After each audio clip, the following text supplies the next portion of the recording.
तुलसी विवाह पौराणिक कथा। एक बार शिव ने अपने तेज को समुद्र में फेंक दिया था।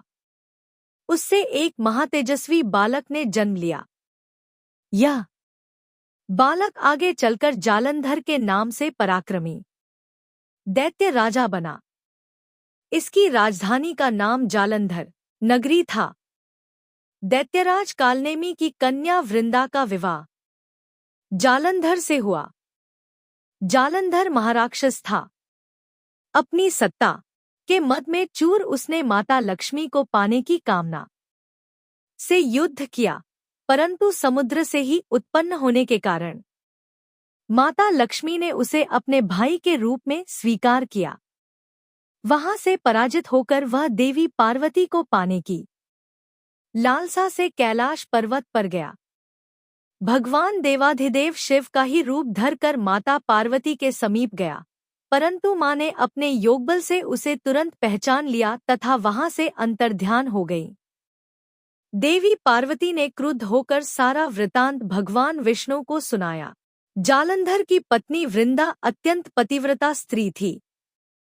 उसी के पतिव्रत धर्म की शक्ति से जालंधर न तो मारा जाता था और न ही पराजित होता था। इसीलिए जालंधर का नाश करने के लिए वृंदा के पतिव्रत धर्म को भंग करना बहुत आवश्यक था। इसी कारण भगवान विष्णु ऋषि का वेश धारण कर वन में जा पहुंचे, जहां वृंदा अकेली भ्रमण कर रही थी। भगवान के साथ दो मायावी राक्षस भी थे, जिन्हें देखकर वृंदा भयभीत हो गई।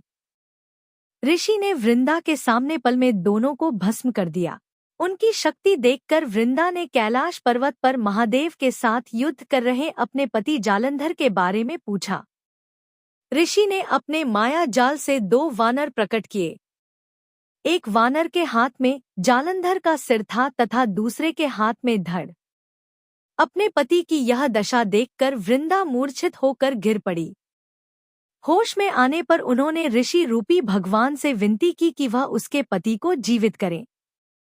भगवान ने अपनी माया से पुनः जालंधर का सिर धड़ से जोड़ दिया, परंतु स्वयं भी वह उसी शरीर में प्रवेश कर गए। वृंदा को इस छल का तनिक भी आभास न हुआ। जालंधर बने भगवान के साथ वृंदा पतिव्रता का व्यवहार करने लगी, जिससे उसका सतीत्व भंग हो गया। ऐसा होते ही वृंदा का पति जालंधर युद्ध में हार गया। इस सारी लीला का जब वृंदा को पता चला, तो उसने क्रुद्ध होकर भगवान विष्णु को हृदयहीन शिला होने का श्राप दे दिया।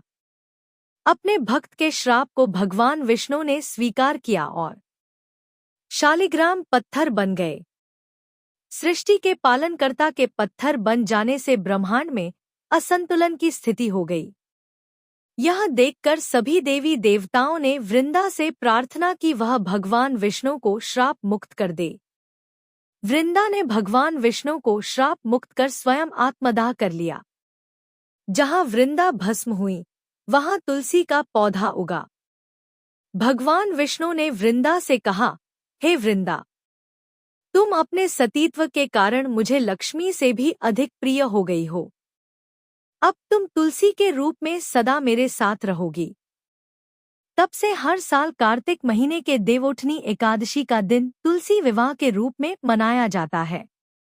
जो मनुष्य भी मेरे शालिग्राम रूप के साथ तुलसी का विवाह करेगा, उसे इस लोक और परलोक में विपुल यश प्राप्त होगा। उसी दैत्य जालंधर की यह भूमि जलंधर नाम से विख्यात है। सती वृंदा का मंदिर मोहल्ला कोट किशनचंद में स्थित है।